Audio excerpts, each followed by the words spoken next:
Awesome. So we're going to go fast today, as we always do with some of these fun topics.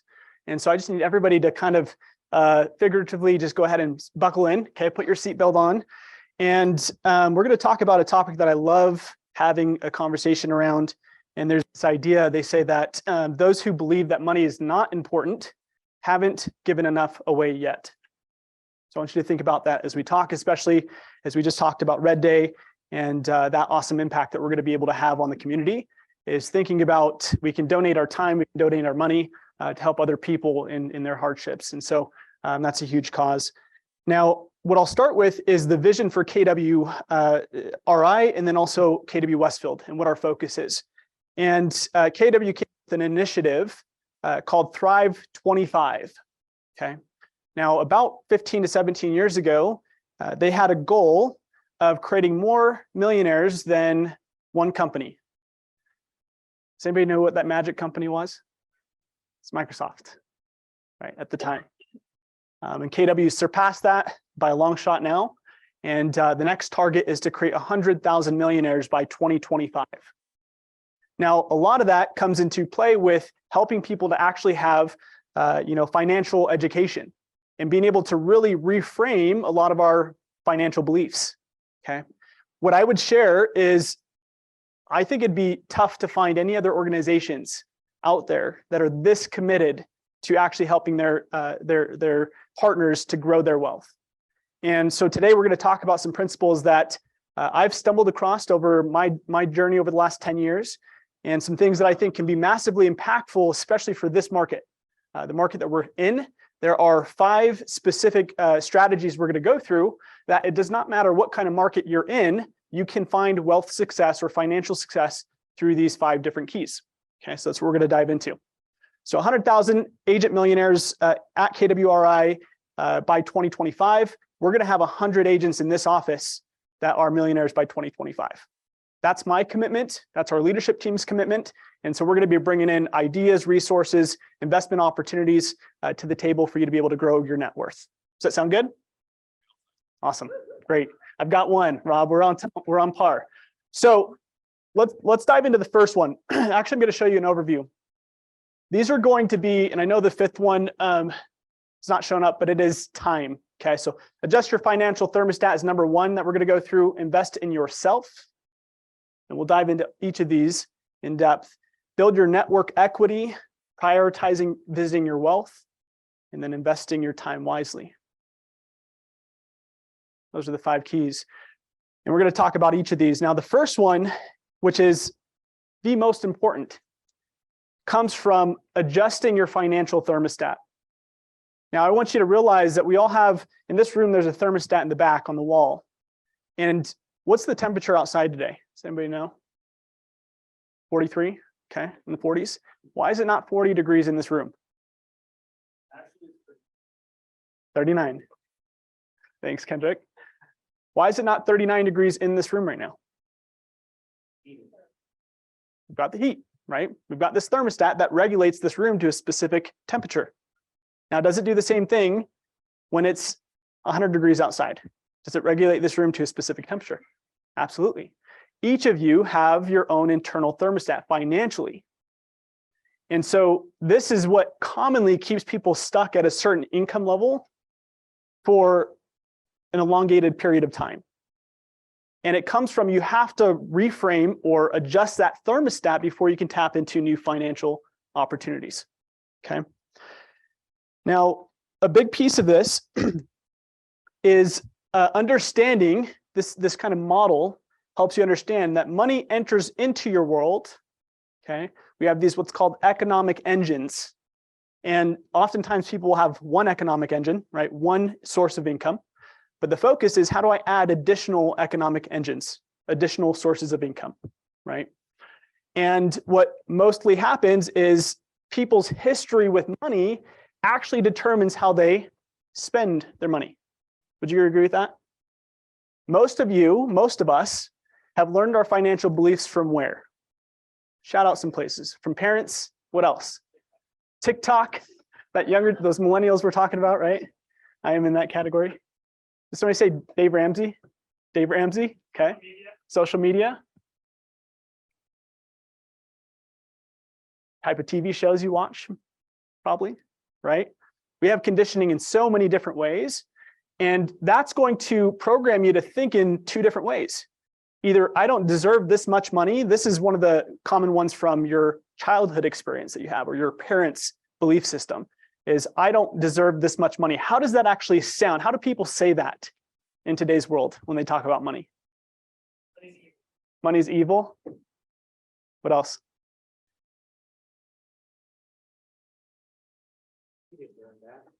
You didn't earn that. Judging others for the money they have. Who has heard this belief, or even maybe has seen somebody who has the belief that money is not important? Right? Watching Congress too much. Yeah. We know how they spend money, right? We know their money belief system. They don't think they're worth it. They don't deserve it, so they got to spend it. Yeah, yeah. And these are the two most common, which is interesting, is that I don't deserve this much money, or I don't have enough money, right? And those are the two most common. And so you've got to ask yourself, what kind of beliefs would you want to replace those two with? Okay. And both of these lead to either spending goes up or savings and investing goes up, right? Now, how this looks, I'm going to share some personal experiences, but for me, I'll share that my part of my journey is and some of you have heard this story, but I grew up in a very different kind of childhood experience due to some of my parents' decisions that they'd made when I was younger. And has anybody passed the Executive Inn Motel in Provo? Okay. You'll notice it next time you drive down. It's not far from the mall, but there was a timeline where my family was homeless. One point, this actually happened twice. One time we lived in a van. A second time we were put into the Executive Inn Motel. And one of the things that I've realized over time is that my money beliefs that I had when I was 15, 18, 20, 21 were a lot of the beliefs that were instilled in me from my parents' money habits, right? For the things that I saw them do with their money, okay? And because I was on that extreme, I had to go to the complete opposite to reprogram my mind to think and have a wealthy mindset. And so one of my mentors early on had this idea, and actually this was Ed Milet was one of the individuals that helped with this, is talking about how you need to touch your dreams consistently. And he talked about how when he was in a very different situation in life, he would go and golf at one of the most expensive golf courses in the country. And he could only afford it for one weekend out of the year. But when he was there, what were some of the things that he was telling himself? I deserve to be here. This is where I belong. And so I personally started doing this when I was 23 years old. And by that time, I had skipped college. I had a mentor, my mission president, who said that one of the greatest investments you can make, which we're going to talk about a little bit more, is investing in yourself. And I had started my sales journey at 22 years old. And one of the things that I started to do was to put myself in different environments or experiences. And I would tell myself that I deserve to be here. I deserve to have this. One of the, I would say, less savvy financial decisions I made, but also a really great financial decision I made, was I bought this C63 AMG Mercedes when I was 24 years old. I was living in California at the time. And I had gotten to the point where I'd already bought rental property. So that was the one commitment that I made, is buying assets before I bought liabilities. And so my rental properties, the cash flow paid for this vehicle. But one of the things for me was, it was nothing to do with other people seeing the type of car that I was driving.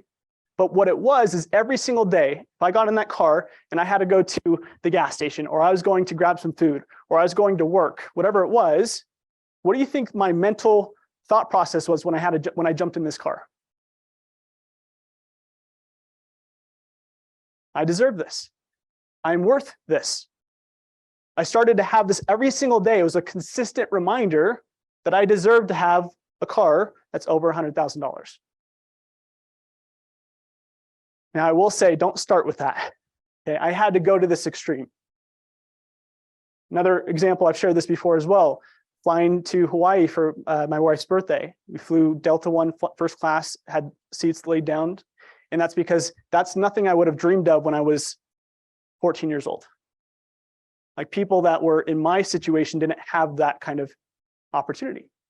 And so I had to I had to pay for that. So I'm going to make that investment because I deserve to be in first class. This was, my wife and I went to Thailand. We've been to 16 different countries. That's one of the things I do love spending money on is experiences. And this was at a hotel called the Naka in Thailand. And it was an amazing suite that overlooked the water and had an infinity pool. And so I always look for ways to reshape my belief system around what I'm worth. And I do that through investing in experiences. What you will see though is like, I still rent out my basement. Like I'm still savvy financially, but I also invest into experiences or things that are going to help me up level that thermostat internally. Okay. So another piece with this that's super important is I want you guys to think about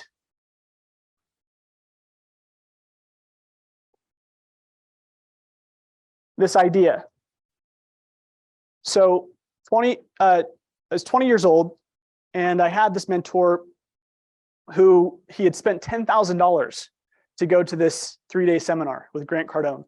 And this was in 2011, 2012. So this was before the Grant Cardone of today. And when he had shared that with me, my mind was really blown because I had never heard of somebody spending $10,000 for a weekend training or learning experience, right? And one of the things that he helped me to understand is, and this is part of that reshaping your internal thermostat, is realizing the power of investing in yourself versus investing in other things. Okay. What would you say are the most, like the top 2 or 3 investments that people usually look towards when they have money? Stocks, real estate. If we add one of the modern investments of today, what is that? Crypto. Like those are probably the top 3. If you ask people, what's your portfolio look like? Right. And one of these ideas that I want to put you onto is thinking about, instead of investing in the S&P 500, invest in the S&P Me 500 or the S&Me 500. Think of yourself as an investment. When I was 23 years old, I was doing door-to-door sales. I made my first 6 figures and went from $103,000 to the next year I went to $220,000.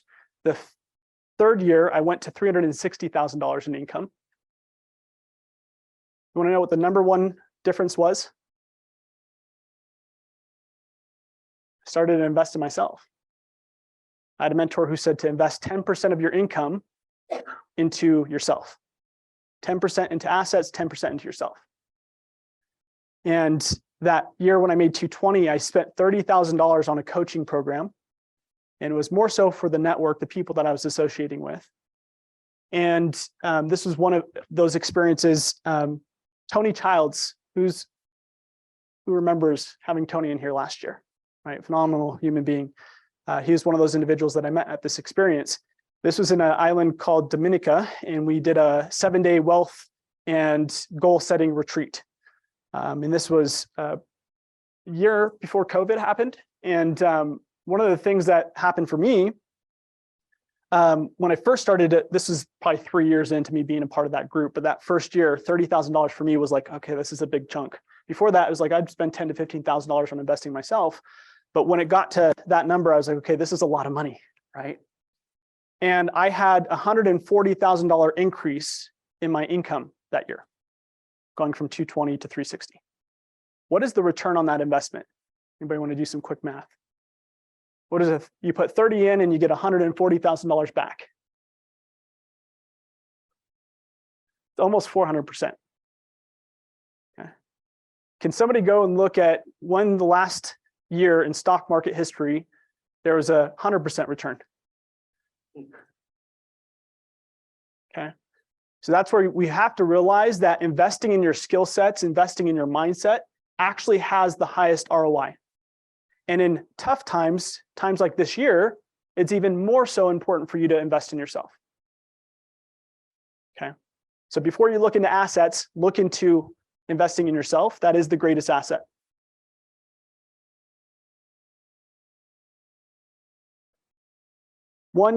Two questions I just want to have you think about on this one is ask yourself these two questions. Do you believe that you deserve to be wealthy? And then are you on a financial offensive play or defensive? Are you playing offense financially or defense?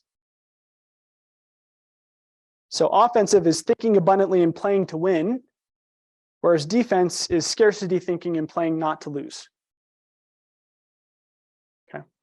So think about that and just write down that answer for yourself is, are you playing offense or defense currently? And then do you believe that you deserve to be wealthy? Now I'm going to play a video from Bob Proctor. And I want you to write down a few things on this. But first, actually, let me hit on this. Increasing your earning capacity. This is the biggest piece.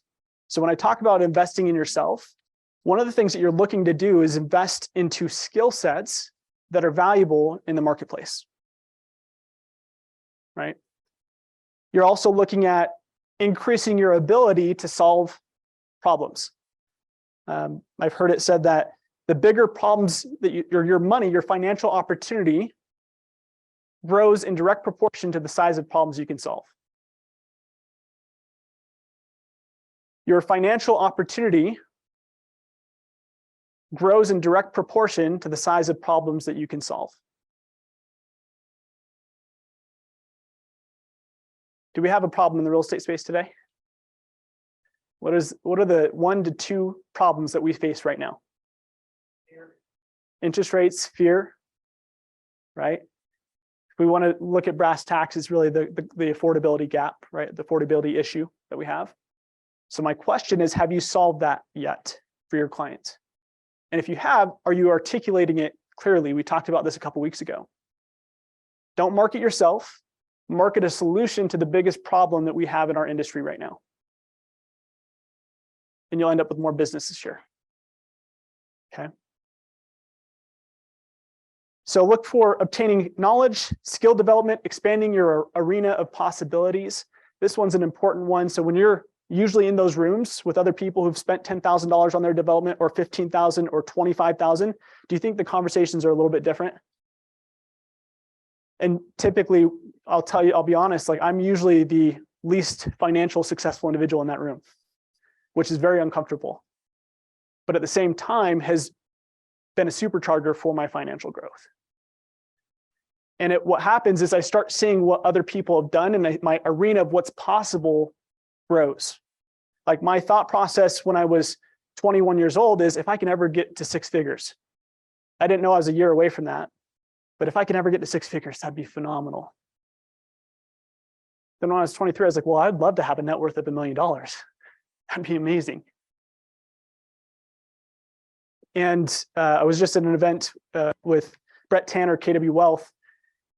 And one of the things that he had us do is create a $50 million net worth plan. That was the requirement to get into the room. So those arenas expand your thought processes as far as what's possible. And I hope that KW Westfield helps you do that this year and beyond. Two quotes that I'll read. Learn to work harder on yourself than you do on your job. If you work hard on your job, you'll make a living. If you work hard on yourself, you can make a fortune. That's by Jim Rohn. And the second one is success is not pursued. It is to be attracted by the person that you become. So focus on the internal development and the money becomes the byproduct. Okay, we're gonna watch this video. I remember my grandmother when I was just a little boy. She pretty well raised me, she and my mother. But my mother worked all day and grandma was the one that was home when we were small. She would probably have been around 60 at that time. And you know, every day of my life that grandma spent with us, I think I heard her say, "I'll soon be gone, dear. I'll soon be gone." Well, you know, it got to a point we thought Grandma was never going to go. Now, we didn't want her to, of course. She was a dear soul. She really was. But Grandma kept saying, "I'll soon be gone." She was 94 when she left. 94. And from the time she was 60 till she was 94, she was saying, "I'll soon be gone." Now, around the same time, I had a young friend of mine, Bob Yates. Bob and I went everywhere. We did everything together. We were, as the saying goes, as thick as thieves. And Bob was 2 or 3 months older than I was, I guess. He got his driver's license 2 or 3 months ahead of me. And I remember Bob had this sort of a panel truck. But it was on July the 9th, 1951. Bob was coming in the Kingston Road Highway. And there's one area that some of you would be familiar with where you can either go along onto Danforth or cut down onto Kingston Road. And Bob was cutting on down to Kingston Road, and it was necessary to go under a concrete overpass. And as Bob come down there, wham, just like that, he hit that concrete overpass. And like that, Bob ran out of sand. 16. Now, that was a terrible impact in my life. I'll never forget it. But if you had asked Bob a half hour before that how much sand he had in the top of his glass, he probably would have said half a century for a load. He didn't have a half an hour. Now, I choose to believe that we all hope that we're going to go to bed tonight. And we're going to get up tomorrow morning. We're going to go to bed tomorrow night. But none of us know with absolute certainty whether that's going to happen or not. There's absolutely no way that any of us can tell how much sand there is in the top of our glass.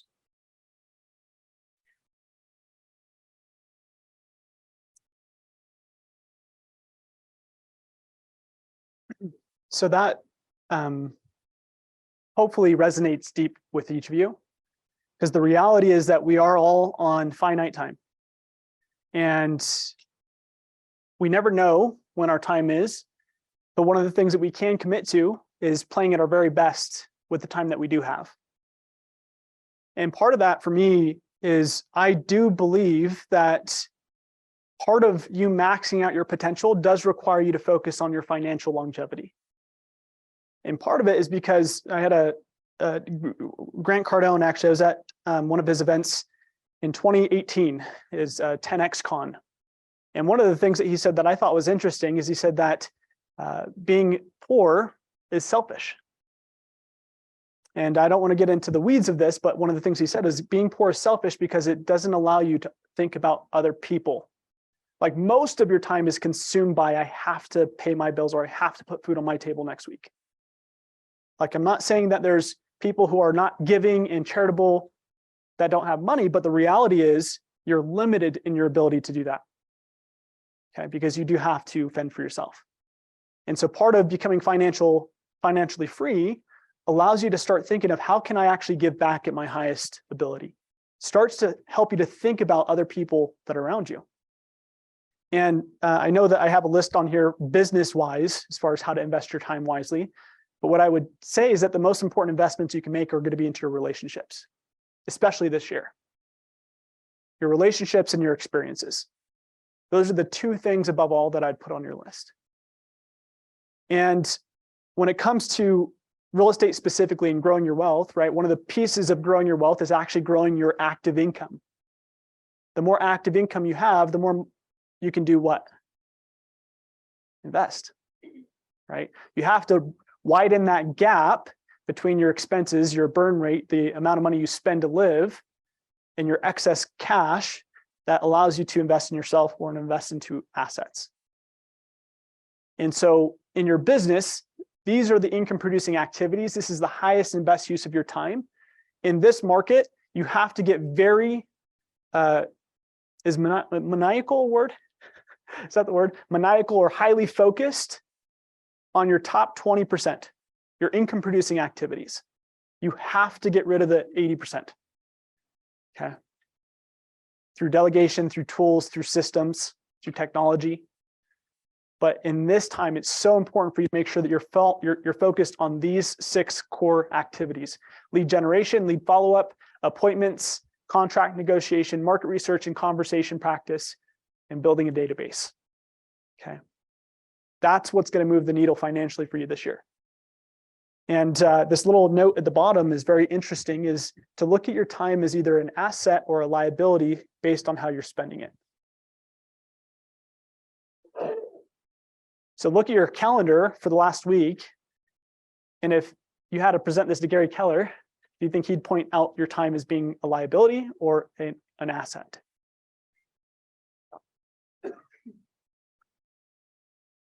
Tony Robbins says the difference between successful and unsuccessful people is how they invest their time. And then Craig said time is like a currency. It can be invested or wasted, and choose your investments carefully.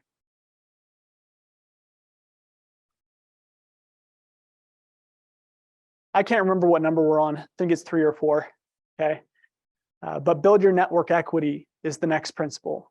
And this one, what I'll tell you is been the most impactful for just my life in general, overall fulfillment, but then also has unlocked financial opportunities. And these are different individuals that I've come across in my life that have been massively impactful. And then also just different experiences that I've been able to invest into that have been really cool as well. And so who's familiar with Tim Grover?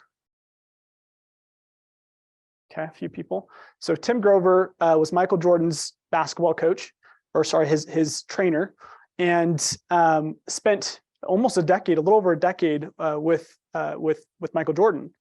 And he has a book called Relentless, which I highly encourage you to read. Just be aware that there's some vulgar language in there in that book, so be careful. But very, very, he also has coached or trained Dwayne Wade. He's spent time with a lot of top athletes, and had the opportunity to learn from him directly.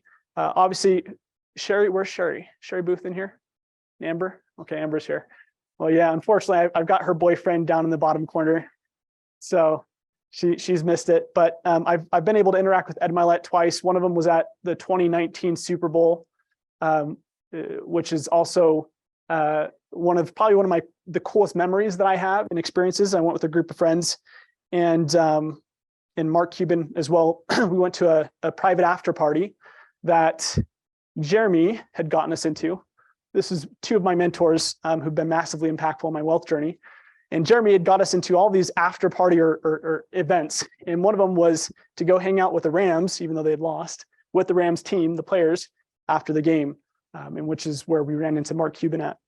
And so one of the things that I'll tell you is that investing into the people you surround yourself with will always have the second highest ROI next to investing in yourself. Especially because guess what game we're in real estate?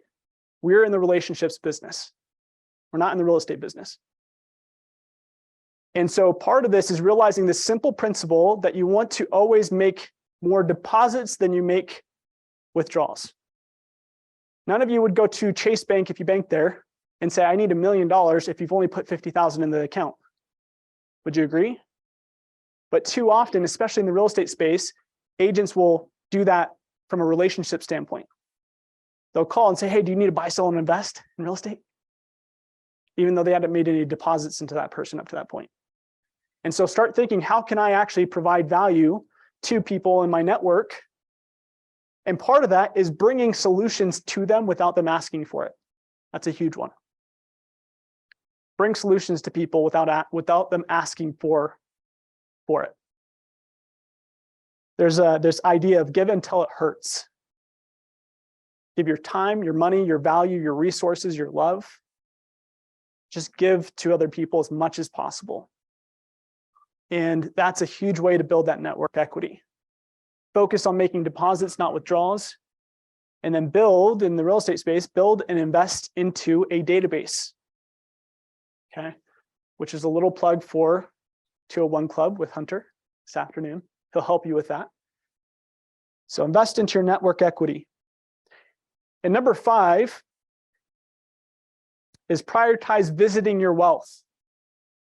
So I highly encourage, if you take nothing more, I want you to create a simple monthly checklist that you can follow that will allow you to focus on your wealth. The average millionaire spends 8 hours per month focused on their net worth or focused on their wealth. What do you think the average number is? Probably less than an hour, 30 minutes, right? Paying their credit cards off. And so part of this is starting to get into the habit, the routine of one, checking in with your financial goals, but then also doing the monotonous work that is required to actually grow your net worth. Tracking the right numbers is a big piece. After this, I'll put my phone number. Well, most of you have my phone number. I don't have my whiteboard here, but send me a text. If you text me your net worth goal, I want to know each of your goals. If you text me your net worth goal, I'll give you my spreadsheet that I use to track my finances. Okay, I'll give that to you as a gift.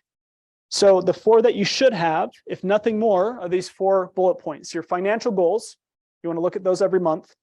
You want to have your P&L. What does that stand for? How many of you have a profit and loss that you do every single month? We've got 4 people, 5 people. Okay, we need to get that up to 90% of us. Okay. You need to have your net worth tracking. This is something that's different. Back in the day, I used to track my annual income. Well, first, if I go way back, I used to track my what? My hourly income, right? When I was making $6.55 an hour at McDonald's. And then I started to say, well, how much can I make in a year? And then I started to realize that the people who are ultra wealthy or who are truly financially successful, what do they track? If you Google maybe Tim Bilyeu or Tom Bilyeu, excuse me, or Elon Musk, you look at their net worth, right? So how many of you are currently tracking your net worth on a monthly basis? Okay, fewer than P&Ls. Those are the 2 things that I would say, again, if you do nothing more, those 2 things will be massively impactful for your business. Now, I'll give you 2 tools that will make it easy for that. And the last one, excuse me, is red light, green light. So making sure that you're cutting out those expenses that are actually slowing your progress, things that are unnecessary that you're not getting an ROI from. Cut those. And green light, keep the expenses that are keeping you moving in business. And lastly is commit to the mundane. Success is not a one-time event. It's the result of a consistent mundane actions day in and day out. The reality is for me, it is actually a little fun. I've kind of made this a game, but I understand a lot of people don't like. How many of you hate spreadsheets? Okay. Don't have to sugarcoat that one. I totally understand that. And what I'll tell you is that you have to figure out a way to track those things. You're either doing a spreadsheet or you're doing a software. And that's what I'm going to show you is kind of the easy button for this, okay? Where it will do it for you. You just have to help it understand or learn your spending habits up front. So those 2 things, you can either use Mint or you can use Empower. These are 2 softwares that I've used that have been very helpful in this process. Both of them will track your net worth for you, but you have to tell it what bank accounts you use. You have to tell it what assets you have, all of those things, and then it will track it for you, which is nice. And then this will also show you what your P&L is. And this is a little bit different than should say you should have a personal P&L and a business P&L is what I recommend. So your business P&L is showing you how healthy your business is. Your personal P&L is going to be showing you your personal burn rate, right? Your personal expenses that you have every single month. Yes. Similar, yeah, similar. I wouldn't say better, it's just preference. If you test them out, they all kind of do the same thing at the end of the day. But these are the ones that I've liked. But yes, very similar to Quicken and how that one functions. Yeah. And then QuickBooks is probably the best when it comes to your business P&L. Okay, I'm going to skip this. I will show it at another time. Actually, you know what? We're going to watch it because it is actually pretty good. Okay. Oh my gosh. Where's all your money gone, Donnie? Taxes, 9 and 11. Let me fix my houses. It's okay. It's part of the game. No, it's not fun to what? It's the worst part of the game. Oh, it's what? It's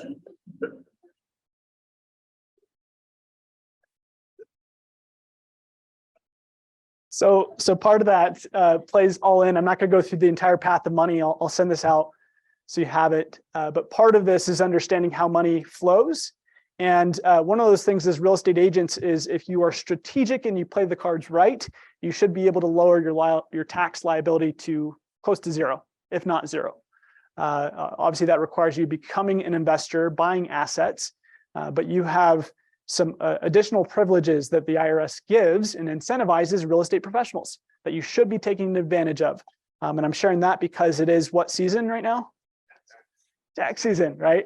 So if you have a pretty lofty bill that you're going to be paying this year, I will connect you to our CPA that we suggest.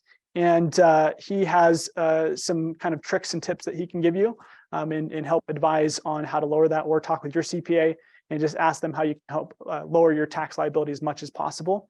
And that money should be used towards what?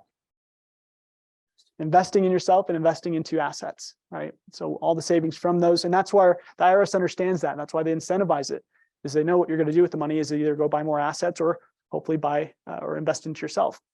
So follow the path of money. Last thing, I'm going to skip that. These are the 5 to thrive. So these are the things that we just went through. And go ahead and shoot me a text. If you don't have my phone number, text Hunter, if you have his phone number. But text me your net worth goal, okay? Whatever your current target is. If you need help clarifying that over time, we can help with that. But whatever's clear to you right now, and then we're going to help with that journey as time goes on. Okay, we'll take 2 or 3 ahas, and then we'll wrap up and grab some lunch.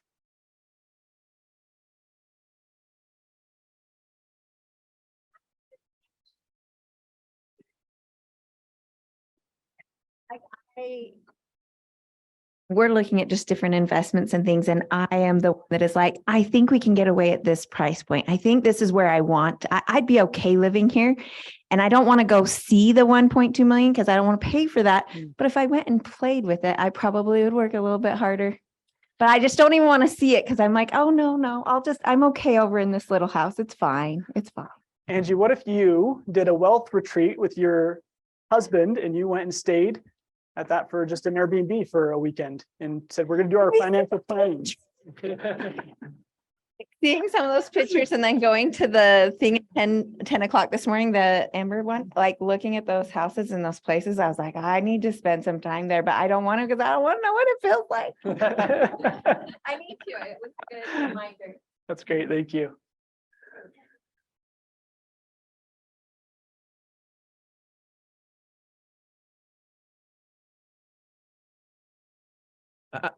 Excuse me, sorry. One aha I have is that I've worked for probably 5 or 6 different companies over the last like 4 or 5 years, and I'm 21 years old. So I'm sure plenty of you guys have worked for plenty of other companies, but I have never worked for a company that does things like this and has a thinking like this.